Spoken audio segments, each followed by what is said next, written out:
जय श्री हरि। प्रिय मित्रों, समयाभाव और कार्य की अति व्यस्तता के कारण मैं काफ़ी समय बाद आप लोगों के सामने उपस्थित हो पाया हूँ। खैर, समय बहुत न लेते हुए आज का कार्यक्रम आगे बढ़ाते हैं। प्रेम विवाह योग। प्रेम विवाह योग आपकी कुंडली में कब बनता है? प्रेम तो वो गहराई है जहाँ पहुँचना कठिन है, और प्रेम वह ऊंचाई है जिसको नापना भी कठिन है। प्रेम तो किसी से भी किसी भी समय हो सकता है। प्रेम कभी जाति नहीं देखता, धर्म नहीं देखता। प्रेम कभी अमीरी नहीं देखता, गरीबी नहीं देखता।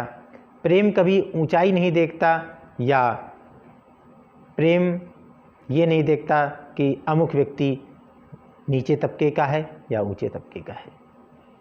प्रेम कभी किसी से पूछ करके नहीं होता कि तुम किस जाति से संबंध रखते हो, कि तुम किस धर्म से संबंध रखते हो, तुम अमीर हो या गरीब हो। प्रेम निस्वार्थ होता है। असली प्रेम तो वासना मुक्त होता है। लेकिन कुछ ऐसे ग्रह होते हैं जो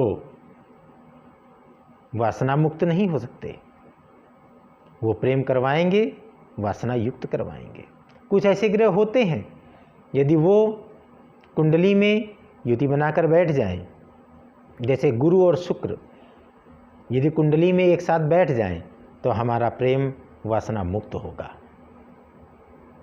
इस तरह हमारी कुंडली व्यक्ति के जीवन की सारी घटनाओं का विश्लेषण करती है और बताती है कि व्यक्ति प्रेम करेगा, किससे करेगा या नहीं करेगा।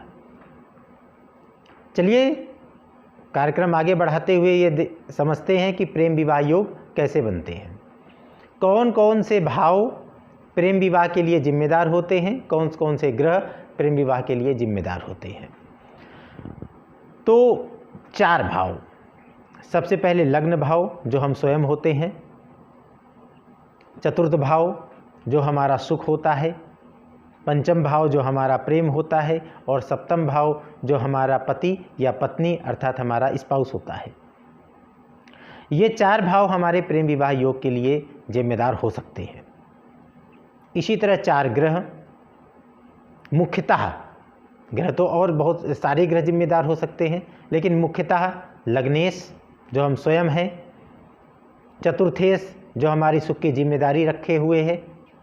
पंचमेश, जो हमारा प्रेम है। सप्तमेश, जो हमारा पति या पत्नी अर्थात हमारा स्पाउस है। ये 4 ग्रह मुख्यतः जिम्मेदारी रखते हैं। अब हम देखते हैं कि इन चारों ग्रहों में क्या क्या संबंध हो सकते हैं जो प्रेम विवाह के लिए बाध्य करते हैं।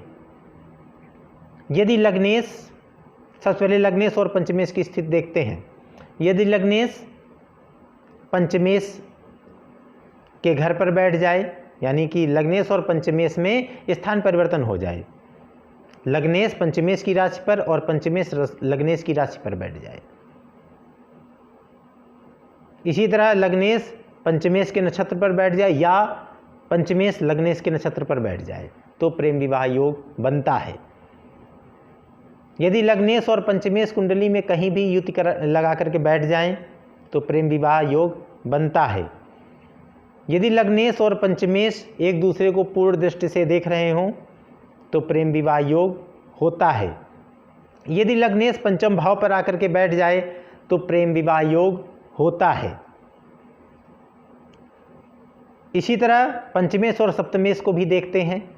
यदि पंचमेश सप्तमेश एक दूसरे के साथ स्थान परिवर्तन करके बैठे हों, यानी कि सप्तमेश पंचम भाव के स्वामी की राशि पर और पंचमेश सप्तम भाव के स्वामी की राशि पर बैठे हों, तो प्रेम विवाह योग बनता है। यदि पंचमेश सप्तमेश के नक्षत्र में और सप्तमेश पंचमेश के नक्षत्र में बैठे हों, तो प्रेम विवाह योग होता है। यदि सप्तमेश और पंचमेश एक दूसरे से युति लगाकर कुंडली में कहीं पर भी बैठे हों, तो प्रेम विवाह योग होता है। यदि सप्तमेश और पंचमेश एक दूसरे को पूर्ण दृष्टि से देख रहे हों, तो प्रेम विवाह योग होता है। अब देखते हैं प्रेम में धोखा कब कब मिल सकता है। यदि पंचमेश पीड़ित हो, अंश बल में कमजोर हो, शत्रु ग्रह के घर पे बैठा हो, या अपनी नीच राशि में बैठा हो, या छठे आठवें 12वें बैठा हो, या चतुर्थ भाव पर बैठा हो, क्योंकि पंचम भाव से चतुर्थ भाव में, पंचम भाव का स्वामी यदि चतुर्थ भाव में बैठेगा तो अपने से 12वें बैठेगा, अर्थात पंचम भाव की हानि करेगा। अगर पंचमेश चतुर्थ भाव पर भी जाकर के बैठ गया हो तो प्रेम विवाह में धोखा मिल सकता है। पंचमेश के साथ या पंचम भाव में राहु, शनि, सूर्य जैसे पापी ग्रहों का प्रभाव हो तो प्रेम विवाह में धोखा हो सकता है। व्यवहारिक रूप से मैंने कई कुंडलियां ऐसी देखी हुई हैं जिनमें राहु लग्न पर बैठा हुआ है, पंचम भाव से संबंध बना रहा है और प्रेम विवाह करवा रहा है। देखिए, ये वीडियो जो बन रहा है, जो आज का कार्यक्रम बना हुआ है, ये काफ़ी शोध के बाद बना हुआ है। कई प्रेम विवाह के जोड़ों की कुंडलियों का शोध किया गया है, रिसर्च की गई है, उनके आधार पर जो निष्कर्ष निकला है तभी ये वीडियो बनाया गया है। तो इस तरह लग्न पर राहु बैठ करके प्रेम विवाह करवा रहा है, पंचम भाव से संबंध बनाकर राहु प्रेम विवाह करवा रहा है। नवम भाव पर यदि पंचमेश चला गया हो या किसी अच्छे भाव पर चला गया हो तो प्रेम विवाह करवाता है। दूसरे या तीसरे भाव पर चला गया हो तो कुछ संघर्ष के बाद प्रेम विवाह करवाता है। लेकिन मैंने जैसे अभी बताया कि छठे आठवें 12वें चला गया हो या चतुर्थ भाव पर चला गया हो पंचमेश, तो प्रेम विवाह में धोखा आपको मिल सकता है। शनि राहु जैसे ग्रह यदि सप्तम भाव के साथ किसी भी तरह का संबंध बना लें तो हो सकता है जातक या जातिका अंतर्जातीय विवाह भी कर सकता है। प्रेम विवाह से संबंधित आज ये छोटा सा वीडियो मैंने बनाया, समयाभाव और कार्य की अति व्यस्तता के कारण बहुत समय नहीं दे पा रहा हूँ। प्रेम विवाह में कभी बृहद रूप से चर्चा होगी। अगर आपको ये वीडियो अच्छा लगा हो आप लाइक कर दीजिएगा, मेरे चैनल को सब्सक्राइब कर दीजिएगा और इस वीडियो को अपने मित्रों के साथ शेयर कर दीजिएगा। अधिक जानकारी के साथ, अधिक विस्तार पूर्वक चर्चा के साथ फिर आगे कभी हाजिर होऊंगा, आपके साथ उपस्थित रहूंगा।